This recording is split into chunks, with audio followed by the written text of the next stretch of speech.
ஆன்மீக துளிகள், கஷ்டங்கள் நீக்கும் அஷ்ட பைரவர்கள்.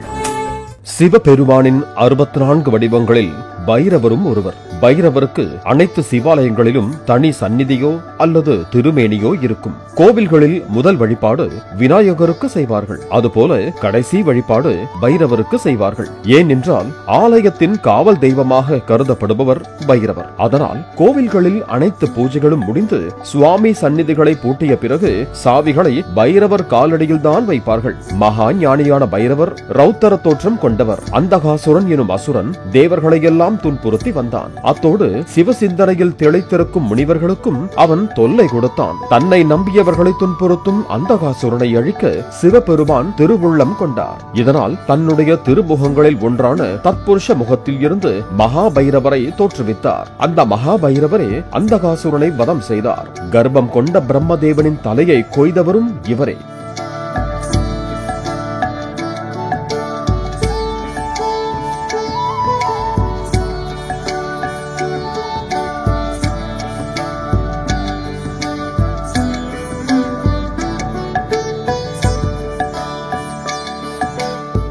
பைரவருக்கு பிரதானமாக 8 வடிவங்கள் உண்டு. அதைத்தான் அஷ்ட பைரவர்கள் என்று அழைக்கிறார்கள். அசிதாங்க பைரவர், ருரு பைரவர், சண்ட பைரவர், குரோதன பைரவர், உன்மத்த பைரவர், கபால பைரவர், பீஷண பைரவர், சம்ஹார பைரவர் என 8 பைரவர்களும் அஷ்ட பைரவர்கள் ஆவார்கள். அஷ்ட பைரவர்களே பிரபஞ்சத்தின் காலத்தின் உச்ச ஆட்சியாளராக உள்ளார்கள். 8 பைரவர்களும் 8 திசைகளை பாதுகாத்து கட்டுப்படுத்துவதாக கருதப்படுகிறது.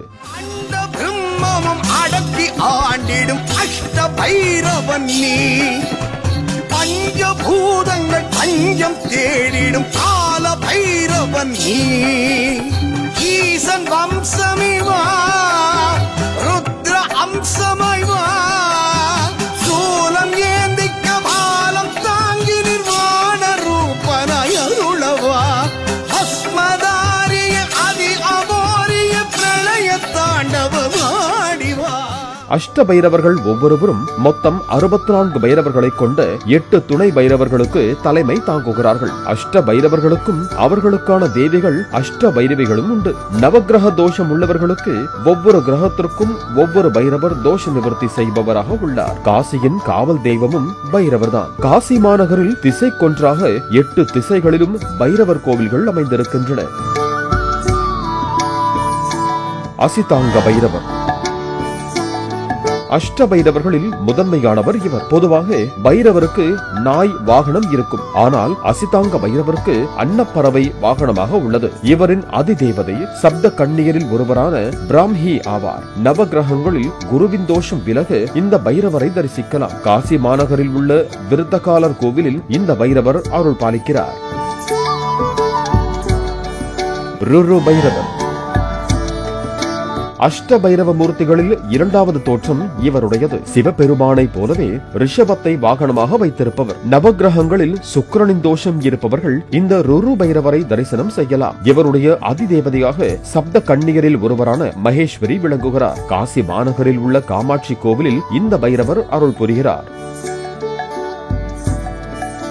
சண்ட பைரவர் அஷ்ட பைரவர்களில் 3வதாக வடிவம் கொண்டவர் சண்ட பைரவர். இவருடைய வாகனம் மயில். இவரது சக்தி வடிவமாக சப்த கண்ணியர்களில் ஒருவரான கௌமாரி விளங்குகிறாள். நவகிரகங்களில் செவ்வாய் தோஷம் இருப்பவர்கள் இந்த பைரவரை வழிபாடு செய்யலாம். காசி மாநகரில் உள்ள துர்கை கோவிலில் இந்த பைரவர் அருளாட்சி செய்கிறார். குரோதன பைரவர் அஷ்ட பைரவ மூர்த்திகளில் 4வதானவர் குரோதன பைரவர். இவருக்கு வாகனம் கருடன். இவரது சக்தி வடிவமாக சப்த கண்ணியரில் ஒருவரான வைஷ்ணவி விளங்குகிறாள். நவகிரகத்தில் சனிதோஷம் இருப்பவர்கள் இந்த பைரவரை வழிபட்டால் நிவர்த்தி பெறலாம். காசி மாநகரில் உள்ள காமாட்சி கோவிலில் இந்த பைரவரை தரிசிக்கலாம். உன்மத்த பைரவர் அஷ்ட பைரவர்களில் 5வது தோற்றம் கொண்டவர் இவர். குதிரையை வாகனமாக கொண்டவர். இவரது சக்தி வடிவமாக சப்த கண்ணியரில் ஒருவரான வராகி விளங்குகிறாள். நவகிரகங்களில் புதன் தோஷம் இருப்பவர்கள் இந்த பைரவரை தரிசனம் செய்வது நல்லது. காசி மாநகரில் உள்ள பீமச்சண்டி கோவிலில் இந்த உன்மத்த பைரவர் அருள் பாலிக்கிறார். கபால பைரவர் அஷ்டபைரவமூர்த்தி வடிவங்களில் 6வதாக இருப்பவர் கபால பைரவர். இவர் யானையை வாகனமாக வைத்திருப்பவர். இவரது சக்தி வடிவமாக சப்த கன்னியரில் ஒருவரான இந்திராணி விளங்குகிறாள். நவகிரகங்களில் சந்திரதோஷம் இருப்பவர்கள் இந்த பைரவரை வணங்கலாம். காசி மாநகரில் உள்ள லாட் பஜார் கோவிலில் இந்த பைரவர் அருள் பாலிக்கிறார். பீஷண பைரவர் அஷ்ட பைரவர்களில் 7வது தோற்றம் கொண்டவர் பீஷண பைரவர். இவருக்கு சிங்கம் வாகனமாக இருக்கிறது. இவரது சக்தி வடிவமாக சப்த கன்னியரில் ஒருவரான சாமுண்டி விளங்குகிறார். நவகிரகங்களில் கேது கிரக தோஷம் இருப்பவர்கள் இந்த பைரவரை வழிபட்டு வரலாம். காசி மாநகரில் உள்ள பூத பைரவர் கோவிலில் இந்த பைரவரை தரிசனம் செய்யலாம். சம்ஹார பைரவர்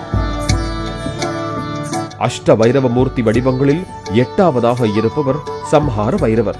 இவர் நாய் வாகனத்தை கொண்டவர். இவரது சக்தி வடிவமாக சண்டிகை தேவி விளங்குகிறாள். நவகிரகங்களில் ராகுதோஷம் உள்ளவர்கள் இந்த பைரவரை தரிசிக்கலாம். காசி மாநகரில் திரிலோசன சங்கம் கோவிலில் இந்த பைரவர் அருள் பாலிக்கிறார். பைரவருக்கு உகந்த நாள் அஷ்டமி. ஒவ்வொரு மாதமும் வளர்ப்பிறை மற்றும் தேய்பிறையில் வரும் அஷ்டமி திதி பைரவ வழிபாடு செய்ய உகந்தது ஆகும்.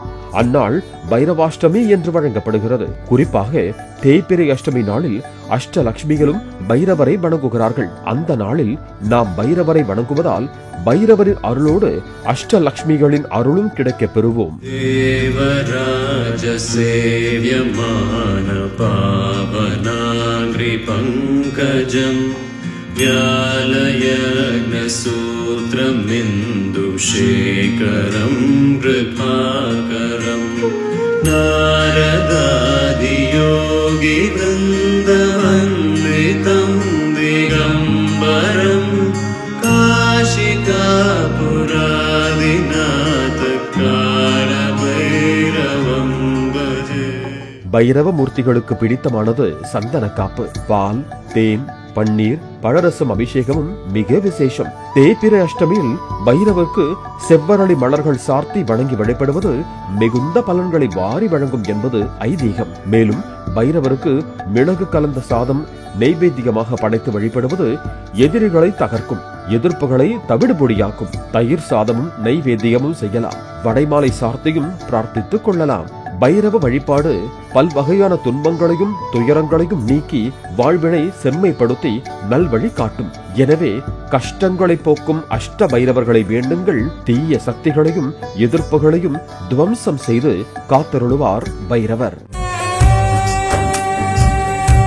ஆன்மீக துளிகள் கஷ்டங்கள் நீக்கும் அஷ்ட பைரவர்கள்.